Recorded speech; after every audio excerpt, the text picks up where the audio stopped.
Yes, good morning. I will talk about a minority party that is running for the German federal election tomorrow, where it will be very interesting to see whether they will get a seat in the Bundestag, in the German parliament, for the second time, actually. They were in the first Bundestag, 1949 to 43.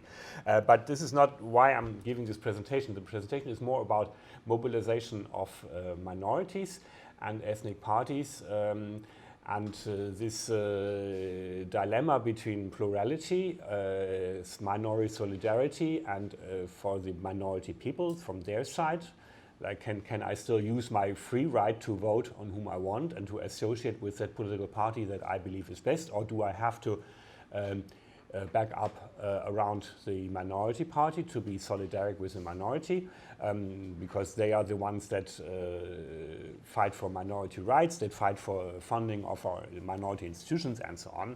And of course on the minority party side, if a minority party is rather marginal, meaning with like 3, 4, 2, 5% of the votes regionally, or even less, or a little bit more, because it only gets votes from the minority, can it enlarge its voter base by using by what profile they can use to enlarge their voter base to have more political influence. So this is actually the framework. If we look at the research, we have these two opportunities. Minorities can either participate with having their own ethnic minority party or with active membership in mainstream parties, where we have in Europe a tendency that autochthonous minorities tend to form ethnic minority parties, whereas allochthonous minorities, like minorities with an immigrant background, usually, as far as I know, in all European countries are active in mainstream parties. We also have issues where ethnicized party systems may increase ethnic differences and tensions when we take Northern Ireland, or make it difficult to compromise or to form stable governments. So ethnicized party, of course, they monopolize a minority's plurality. They sometimes have regionalist or separatist approaches in their name, and this is in a way also the case for the party I'm going to talk about, the Südschleswigscher Wählerband, the South Schleswig Voters Association. They have, and this is also a consent among researchers, a stronger mobilization potential than mainstream parties. Their voters are more they can trust their voters more. They are more long-time connections to the party, but of course they also have a very limited group to appeal to, which they try to expand, because it's quite natural that parties want to have influence and expand their voters. The Danish Minority Party is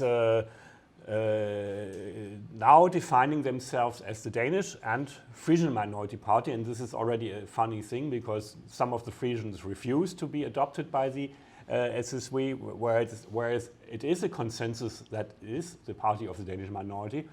It is a consensus that has been challenged and tested at the Supreme Constitutional Court of Schleswig-Holstein some years ago, where the Supreme Court actually agreed it is the party of the minority, but in a 4-3 vote. So it was a rather narrow decision. It has been represented in the Schleswig-Holstein Parliament since 1947, since the first elections after the Second World War. And it was, for the first time, joined a coalition government in 2012-2017. It's represented in all county councils, and usually in the municipalities where they find a candidate, they usually also manage to get in. It had the mayor in Flensburg, so it's a party that has been very active on the state and regional level. It has about 3,450 members, which makes it the third largest party in Schleswig-Holstein, like not just in South Schleswig, in this northern part, where they have their base and their districts and organization, but in the whole state of Schleswig-Holstein. And South Schleswig is, if you look at population, it's only about a fifth of the whole state of Schleswig-Holstein. So locally, it's a rather strong party when you look at membership base and so on. Well, we talk about this region. You probably have seen this map before. I use it all the time. Where we have what we're talking about is. Can I have the cursor? No cursor. Yes, cursor. It's South Schleswig. It's this area here. And this is the area where the SSW has them. It's where they have members living further south, but they do not have an active organization further south. That they have members further south is because of mobility. People have moved away. They have a group in Hamburg, but active policy making or politics is just going on in this area. When we look at this case in general, there is this narrative that this is a best practice example how to appease a national conflict with diversity and minorities accepted. Tove wrote about this too. That there's a goodwill on the minorities, that they contribute to society. Nobody is really challenging it. So the question here is, why do we still have a minority party if everything is fine? I mean, couldn't they just promote their interests in a different way? And this leans, of course, on cleavage theory, that you need a political cleavage for a party to have lasting success. And if we take the SSW, the cleavage, and this is very visible here in this figure with the voting numbers, we had a very clear, strong. I mean, they were very strong here in the. This cursor is, it is. We have very strong 1947, like really after the Second World War, and there the message was, we want to move the border, get the area to Denmark. So there was a very clear national conflict, and on the same side, like from the minority, and on the same side from the German administration, even in 1947, already quite a lot of repression and sabotage of minority institutions. And then this conflict was appeased. Germany had the Wirtschaftswunder. So the minority was really going down to something around 20,000. In 1971, they almost lost the seat in the Schleswig-Holstein parliament. So very low level stabilization. And then suddenly it went up again. So we are here, and for a while it looked like they could get back to these 100,000 votes, which means some 7–8% of the whole Schleswig-Holstein and about 20–25% in Südschleswig. But with a recent trend going back again. When we look at party program, not so much, but party rhetoric, we had this revisionist, like border revisionist agenda on in the years after the war, and then it appeared to be, it was something like a Heimat program, like we are the regionals, it's only us who work for the regions, we are for the locals, we are not for the refugees, and at that time refugees were not people from Syria or North Africa. At that time refugees were people who had were sent or had come to the region from the eastern territories of Germany that Germany lost after the Second World War. And what changed is that in the 80s it became like a Danish lifestyle party. They took up these environmental issues, they took up this anti-nuclear energy movement, and then on the basis that Denmark didn't have nuclear energy, so this is actually a very Danish thing, and so on. And this worked. It works with this rather positive image of Denmark that is in broad parts of the rather liberal left-wing population in Germany, with these ideas of Hygge and Denmark being a social welfare state paradise. This image is what they could use, but it was challenged in the 2000s when the right-wing Danish People's Party for the first time became the supporter of a government, or where a government, a bourgeois government, liberal, so like right liberal government, sought the support of the right-wing party and made some political deals which were about actually reducing the welfare state, or like making it a more neoliberal society, where this right-wing party gave them the necessary votes, and in exchange they got restrictive immigration policies and a rather nativist national policy about what it means to be Danish and Danish. And this challenge, I mean, it took some while before this really trickled over the border, and before Germans realized, German media became more critical about Denmark. I would argue that this is actually what explains that the votes have gone down in the 2000s, that they have problems now mobilizing with this Danish narrative because German liberals and German green liberal have become more critical about Denmark and Danish policies. But still, it's of course this voter solidarity. With every election, they apply to the voter solidarity. If you're a minority, you have to vote. But at the same time, there are people who are in this broader framework of minority, meaning that they have their kids in the Danish institutions, that they speak Danish, that they like to have a relation to Danish culture, but who run for mainstream parties in the region. The most prominent is Robert Habeck, who is the co-chairman of the Green Party, and where many people now believe he could have been the German chancellor, because his co-mate, who became the head candidate, has fooled herself with some beginner mistakes.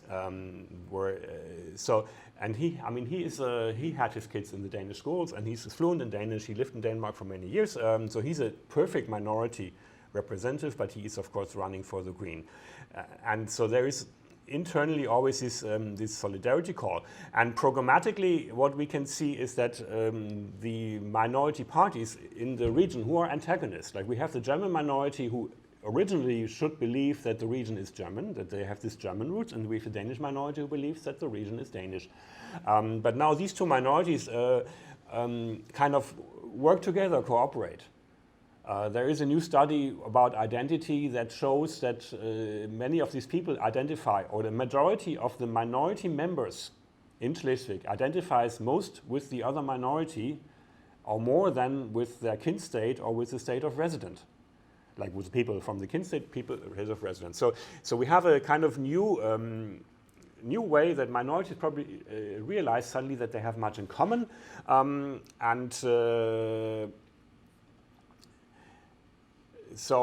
this is, I have my main word is border studies, and in border studies we have a term that's called regionals or transnational borderlanders, and this is about people in a border region who cross the border, who are bilingual, who use the opportunities of living in a cross-border region, and this is in a way the political message that has been out from the minorities, and I would argue, we can discuss this too, this is also the message that you have had in this article you wrote about creating new spaces using minorities as an asset in the border region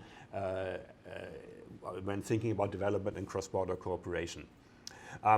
So how do we define this? Can we learn of this? Is it kind of a new medievalism, that we have a new regionalism that is a cross-border going back to the good old times when we still had a diverse border region with Danish and German living peacefully side by side, which they actually did most of the time, or is it more like Jørgen Kühl, our also expert in this region, has called this kind of post-national minorities, that it's not really that national more, but that we have these people who are more like, well, we think it's fine to have our kids in these minority schools, giving them bilingual, bicultural education, making them like true Europeans.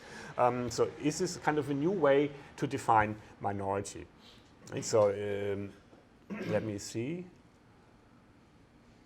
What is this on? Yeah, so this raises some issues about how we understand frameworks of diversity. Do we have to live with, no, not just live with, but live in diversity? I like that very much, what you had yesterday, Kyrgyz. Living in diversity, does this mean that we have to think new about the term minority? Which in a way is rooted in the idea of nations and nationalism and rather homogeneous containerized groups, but should rather find different ways of living in diversity and new think the concept of national minority, where I think when we take a borderland as living space framework, like a cross-border region where we overcome the border. I mean, borders will always be there, but we know right now, we know with Schengen and everything, and this research expertise we have in border studies, that borders are diverse and border regions can be more integrated or less integrated. Borders can be more permeable and less permeable.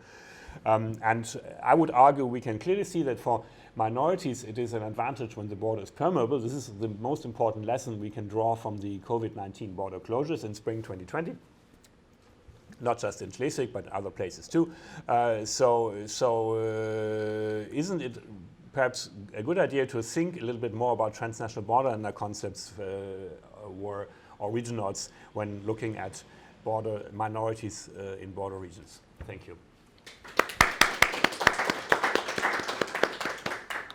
Thank you very much, Martin. I think it's very interesting to see a Western European minority party, which in many aspects I think differs, probably shows us the future, the potential future of ethnic mobilization in our part of Europe as well. I think we, even if we are a bit late, rather late, but we can still take one or two questions because Martin was so good in keeping the time. So if you have any questions, please. Yeah, Jubica. Thank you, Martin. Interesting. I have a question or question and a half.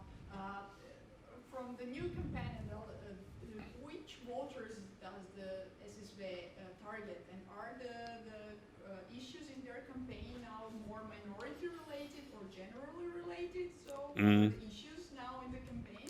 And second, do you think is there a chance for some kind of solidarity voting that also people not belonging to minorities vote for SSV in order to support their getting into the Bundestag? So is there some kind of campaign of bringing them into Bundestag? I mean, no, we will know tomorrow evening, but I assume yes, both questions yes.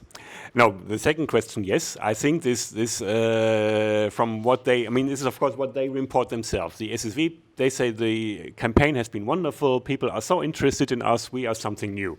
So, and if we look back, when you could vote for the SSV for the first time in Holstein, in the southern part of Schleswig-Holstein, it was the same. They had suddenly a lot of votes down there. The agenda right now is very much person dependent, and the person dependency, like the Spitzenkandidat, like the one that will the only they will probably. I mean, it's very unprobable that they will have more than one seat. But this one seat they probably will have, and the guy who will get it has a totally regionalist agenda. This is what he has been doing for the last 10 years too. I mean, he's at the moment he's working in the European Ministry of European Affairs of Schleswig-Holstein, where he's responsible for cross-border contacts and cross-border development. And his agenda is very much: we are a region that is lagging behind. We do not get enough public investments, and so on. For me, I would argue this is a very narrow base, and it's not, in the long run, not enough to extend the voter base, but I might be wrong. So I'm looking very forward to see the voting results tomorrow evening and see how many, if they increase. I mean, they had 49,000 votes at the last state elections in 2017. If they can decrease that number or not. Increase that number or not, sorry. Thank you very much. Yeah, Tove. Yeah, thank you, Martin. I wonder if you could say a little bit more about this solidarity aspect. I mean, I know you yourself experienced a little bit, maybe what you could call also / internal pressure. Is that still there? Or? It's funny. I mean, I can be very normative here because I'm a member of the Social Democratic Party, and I was representing it in the town council in the town where we lived, which is a town has 900 inhabitants, so it's not a super relevant political post. And at the same time, because it was more or less because nobody was willing to take the job of being the chairman of the local district of the Danish minority, the South Schleswig Association. So I was, and this was a very controversial election, but I was elected chairman in this small district representing some 60 members. And at the same time, I was running for the town council in a town of 900 people for the Social Democrats. And this was made the front page of the Danish minority paper, and in the next 2 weeks, there was something on that every day in the Danish minority paper. That was 2003. So that was really something. At the moment, I'm not aware of any. I mean, there are a few, many actually. I mean, the mayor of Flensburg is a social democrat. Her kids are in the Danish schools, and the liberal representative of Flensburg in the Landtag is a Danish minority member, and the former chairman of the CDU group faction in the city council of Flensburg had his kids in Danish institution. I mean, they are everywhere. One a very prominent minority member, activist, who was much active, she was very active in the refugees welcome movement. She's very leftist. She's now running for Die Linke. And she's from a core minority family, so it's even really worse. She is a niece of Carlos Meyer, actually the last member of the this very prominent Danish minority politicians of the 70s and 80s. So it is an issue, but none of them at the moment have important posts within the minority. But my question would be, I mean, you said that was in 2003.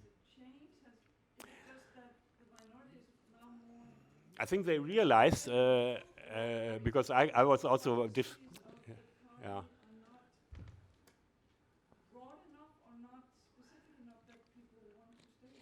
I mean, this is kind of the argument Katrine Hope came with. That says, well, she is so much leftist that she cannot really work in a minority party, which has to take into consideration that it's broad. And if you the present chairman of the minority party, Flemming Meyer, is in his youth, he is a very leftist politician too. I mean, he was totally socialist, and when he became chairman of the minority party, you could see that stopped. He didn't really engage in any serious political debate very pointedly when it comes to bigger socialized debates in Germany, but was totally focusing on his job as minority party chairman and getting this group together and mobilizing the voters. I took that discussion up then too, that, I mean, what these people asked of me was or of other people, is that you give up your right to freely decide where you want to be active in politics. And I think this is something the minority party has realized, that they can't do that. But it's a dilemma, because it's Anke Sporndong had it very recently too, that, well, we want solidarity. It's fine that German parents choose our schools and join the minority, but then we want their solidarity. They cannot just go along and vote with other parties. It has been very controversial that in the Danish schools there were always posters of the Danish minority party when there was an election. And this is not allowed in German public schools. You're not allowed to have election campaigns and posters in German public schools. The Danish schools have actually stopped that because some of the parents said they didn't want that, which create huge debate. So this is a very much ongoing debate. And of course, these people in the SSV, they know that they demand something which is in a way interfering with political rights and democracy. If they tell these people, well, you have to vote for our party if you send your kids to our schools. And on the other hand, I would also argue, if we take cleavage theory and so on, that a minority party that wants a political success in a climate where there is not really a serious issue with the minorities, they need other fields where they have clear opinions which will also be against what some of the people in the minorities think. I mean, they need to have clear political opinions on big issues to get elected.